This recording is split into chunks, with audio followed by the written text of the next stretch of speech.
कृपा की बात तो सब लोग करते हैं, पर सचमुच जो अंधेरे में जा सके वही सच्चा साधक और सच्चा विश्वासी है।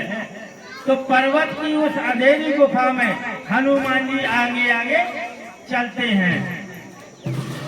पर्वत एवं अंधेरी गुफा का अभिप्राय है कि कठोरता तथा प्रतिकूलता में भगवान की कृपा का दर्शन संतों को निरंतर ही होता रहता है। और जब वानर श्री हनुमान जी को आगे करके गुफा में प्रविष्ट होते हैं तो वहां उन्हें स्वयं प्रभा के दर्शन होते हैं। फल खाने के लिए वहां सुंदर लगे थे, स्नान के लिए स्वच्छ सरोवर था। फल खाने तथा जल पीने के पश्चात स्वयं प्रभा ने उन्हें आश्वासन दिया।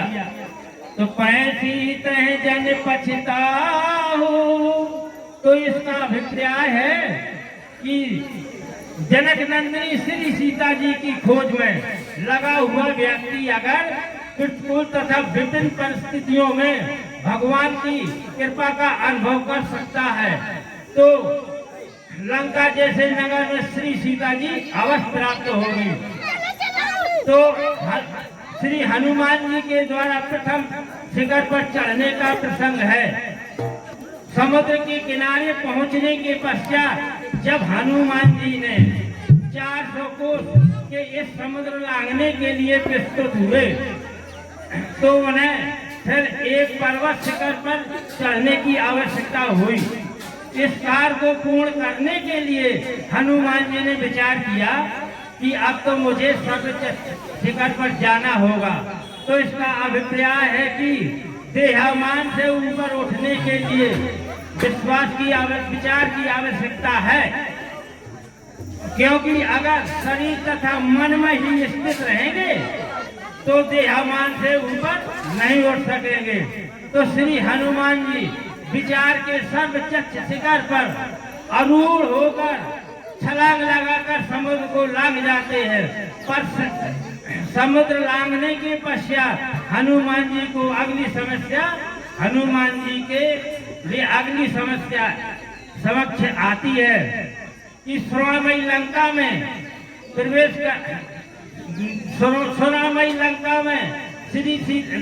में श्री सीता जी को खोजने के लिए हनुमान जी लंका में प्रवेश होने से पूर्व उसे देखते हैं, क्योंकि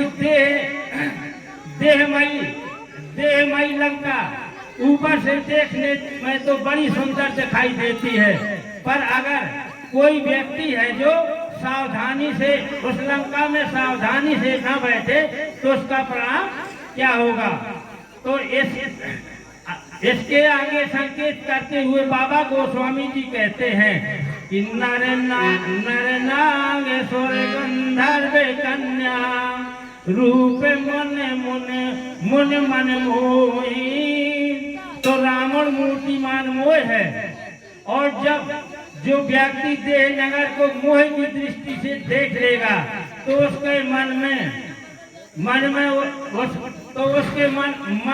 उसे आकर्षण से वशीभूत हुए बिना नहीं रहेगा। इस संदर्भ में बाबा गोस्वामी जी आगे चलकर बहुत अच्छा संकेत करते हैं कि किसी पाठक ने बाबा गोस्वामी जी से पूछा कि महाराज इस लंका को जलाने में हनुमान जी को जरा भी संकोच क्यों नहीं हुआ। तो उन्होंने कहा भाई जलाने से पूर्व हनुमान जी ने लंका को नीचे ऊपर सब जगह से देखा, और पर सर्वप्रथम नीचे से ना देखकर ऊपर से देखा।